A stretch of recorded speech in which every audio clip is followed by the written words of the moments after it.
Tennis has always belonged to pairs. The sport has a habit of producing rivalries that birth entire eras, just like the Federer and Nadal era. Those two completely dominated the sport for 2 whole decades. Their battles shaped how we watch tennis, but their reign has ended and now a new kingdom awaits a new ruler. And this is where Alcaraz and Sinner enter the picture.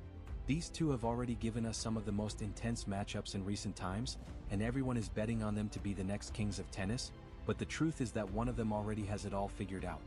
One of them has found the formula, and in their last 16 matchups, the gap between them isn't just widening, it's becoming impossible to ignore. So the real question isn't just who's better right now. It's this: who's going to dominate the next decade of tennis? Because by the end of this video, the answer might shock you. Starting today with the first ever meeting between these two, the 2021 Paris Masters. At the time, the two players were still trying to make their way up the ATP ranks. So two inexperienced players but with very solid potentials on the hard ground of Paris. And from the very first rally, Alcaraz looked so locked in. His movement was electric and his forehand was so explosive for someone his age. Take a look at this play. Honestly, Sinner was doing the best he could, but Alcaraz was just reading him like a book. It wasn't a long match, it did not need to be. Alcaraz swept Sinner aside in straight sets, marking his territory early and sending a message to the tennis world. So now it is 1-0 to Alcaraz. This next one was a little bit tricky because it was the first time these two met on grass. Alcaraz was still trying to get used to the surface, with the low bounce and quick pace, but Sinner looked at home. It was the 2022 Wimbledon 4th round and Sinner made use of this advantage and took the game to Alcaraz. He just had this composure about him that really caught everybody's attention. Not to completely talk him down, Alcaraz did have his moments, but when it was all said and done, Sinner closed out the match in 4 sets, handing Alcaraz one of his first big lessons on the grandest stage in tennis. In our rivalry tally, Sinner gets his first. It's 1-1. Just a few weeks after the Wimbledon game, the two men met again at the UMAG finals, and this time it was on clay, a ground they were familiar with, so they got straight down to work. These were still early days in their rivalry, but it still felt like they had a lot to prove, particularly Alcaraz, who walked into this game as the defending champion. But this was always going to be Sinner's game right from the first set. I do not know how he does it, but on his day, Jannik Sinner is simply unplayable. Alcaraz tried to impose his power game, mixing in his drop shots and heavy forehands, but Sinner absorbed everything, staying patient and capitalizing on every small opening, and in the end Sinner closed it out in straight sets. You could win and lose a lot of games against a rival, but losing a title against a rival is something nobody ever wants to experience, but this time, point to Sinner, it is 2-1 to him. Next up was the 2022 US Open quarterfinals, and this is a good place to start because this was the moment a lot of eyeballs really began to turn in the duo's direction. The match lasted for a solid 5 hours and 15 minutes, which finished by 2:50 a.m., and till today is still the latest finish in US Open history. Early in the matchup, Sinner had Alcaraz on the ropes. He took the first set, then still went on to dominate the second and third sets in tiebreaks. In the 4th set, Sinner was serving for the match at 5-3 with multiple match points on his racket, and by the looks of things, Alcaraz was basically finished, but then something incredible happened. Out of nowhere, he saved that match point and refused to die. Alcaraz did the impossible and actually clawed his way back into that match. He forced a 5th set and ultimately won the entire game. And it was not even just that game. Alcaraz went on to win the entire thing and became the youngest world #1 in the Open era at just 19 years old, but that is a story for another time. This is the first matchup in our video today, and Alcaraz is the one who takes the lead. Our count is now 2-2. Sinner, fresh off a strong run himself, tried to keep up, but the pace was relentless. Every time he found rhythm, Alcaraz broke it. He mixed power with finesse so seamlessly that it left both Sinner and the crowd in awe. Alcaraz had him exactly where he wanted him, and he sealed the match in straight sets. Our rivalry tally stands: Alcaraz 3, Sinner 2. Months after claiming his first major at the US Open, Alcaraz showed up in Miami as the defending champion with his eyes set on the Sunshine Double, but waiting for him there was a certain Jannik Sinner, and Sinner had plans of his own as well, and this brings us to our next matchup today. The 2023 Miami semifinal.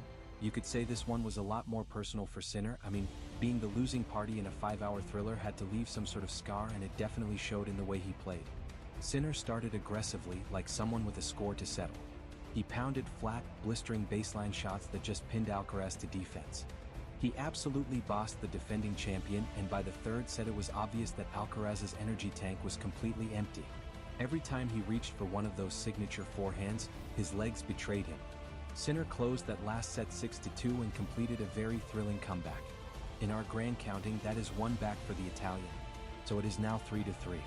Fast forward 6 months after Miami, and by this time the tennis world was impatiently waiting for the next chapter of this very intense rivalry. Both players had matured since their last meeting. Take Alcaraz for example.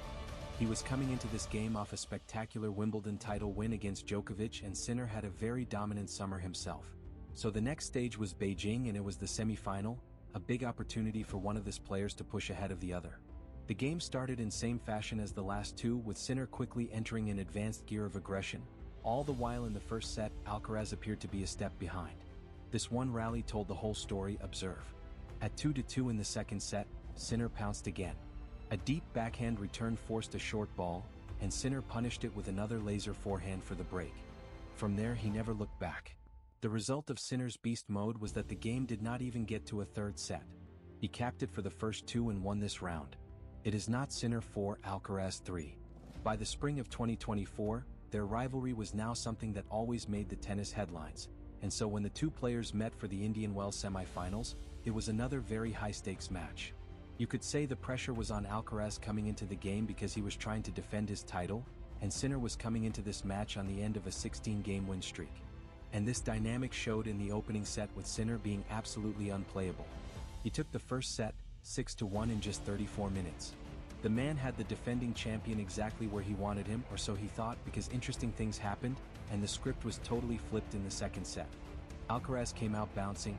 Literally, he was mixing all his signature shots together and he controlled the game. Alcaraz broke with a roaring forehand down the line, and it ended up being the shot of the match. Sinner tried to stay composed, but the tide had definitely turned.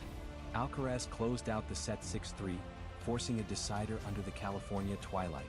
The last set was a complete movie, and Carlos Alcaraz was the director on duty. He saw out the third set and won the game. So that brings our overall tally to Alcaraz 4, Sinner 4. Now all the talk is about this being the next big rivalry in tennis, and this match was the first time it really came to the limelight. Nadal was out, Djokovic had just fallen earlier in the tournament, and for the first time in years, Roland Garros didn't have an obvious king. It was Alcaraz and Sinner, side by side. They were the new gladiators battling for control of the red clay empire. It was the 2024 French Open semi-final final, and again we see Sinner starting with cutting-edge sharpness. Alcaraz looked slow and worn out, but for previous lessons, we know not to believe, and sure enough he came back into the game and eventually broke the game with some sick moves like the delicate backhand pass down the line that won the game. In our countdown, it is now 5-4 to Alcaraz. The stakes were getting higher, and this time the boys were back in Beijing, but now it was not a quarterfinal or even a semi-final. It was the 2024 Beijing final, and the interesting thing was that just 12 months earlier, on this same court, Jannik Sinner walked off a dominant 6-3, 6-1 victory over Carlos Alcaraz, but now it looked like the story was going to be different. Sinner started on the front foot, but that isn't even news again, but this time in Beijing it was anything but business as usual. As a matter of fact, many called the game a classic for the ages, and it showed as they had to go into a tiebreaker. The end of this game was not short of drama. Sinner saved one match point with an outrageous forehand up the line, but on the next, Alcaraz pulled off his trademark, a perfect drop shot lob combo. Sinner sprinted, jumped, stretched, did everything he could but still missed by an inch, and Alcaraz claimed this one, bringing the tally so far today to 6-4 in favor of Alcaraz. It was another final, but this time on home soil for Sinner. That should give him the advantage, right? Wrong. And what irony, because this time around, Alcaraz locked in right from the opening point. Sinner had the support of the Italian crowd, but Alcaraz did not need support. He was making Sinner bleed, and oh, he bled. He bled so much the match never had a third set. 2 was enough for Alcaraz, and our tally is now 7-4 with Alcaraz seeming to be pulling away. Or is he? Remember at the beginning we said the answer might shock you. Now we are in France, and this is big 2025. These two men have very big profiles compared to when they started. It is the French Open final, and there was no Nadal, no Djokovic in sight. This was purely new age tennis. Sinner came out like a man possessed and ended up winning the first set, but cue a counter in the second set, and Alcaraz was back in the game. It kept going back and forth like this, and by the 5th round it was pure box office. The match lasted for 4 hours, 28 minutes, and it ended with Alcaraz as its winner after he pulled this. Our tally now reads 8-4 to Alcaraz. After Paris, Sinner knew things were not looking good for him. What else to show that you are still in the game than an ultimate masterclass at Wimbledon? He delivered absolutely and made a statement win, and his post-match reactions tell you everything you need to know. So after winning the Wimbledon finals against Alcaraz, it now brings our tally to 8-5, Alcaraz still in the lead. Next up was the 2025 Cincinnati Open, and at this point every time these two shared a court the tennis world stood still, but this one ended in a way that nobody expected. The game started with Alcaraz absolutely blazing with his intensity was unmatched, but on the other side Sinner looked a bit off. Within minutes, Alcaraz had raced to a 5-0 lead in the opening set. The crowd sensed something wasn't right, and moments later, their fears were confirmed. Sinner walked to the net, signaling that he couldn't continue. It was an abrupt end to what promised to be another classic.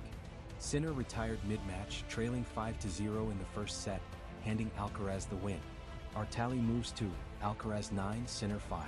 But we still had the 2025 US Open final, and it was a full-circle moment for the duo because the last time they met in the US Open was that legendary 5-hour game. But it so happened that the man who won that contest 3 years ago was the same to step up and steal it again. And the story doesn't end there. In their most recent showdown, a high-stakes final on Sunday evening at the 2025 Nitto ADP Finals in Turin, Jannik Sinner once again proved he's not just a challenger, but a champion. He beat Carlos Alcaraz in straight sets and successfully defended his year-end crown. That win narrows the gap, but it doesn't erase it. With this result, Alcaraz still leads their head-to-head 10-6.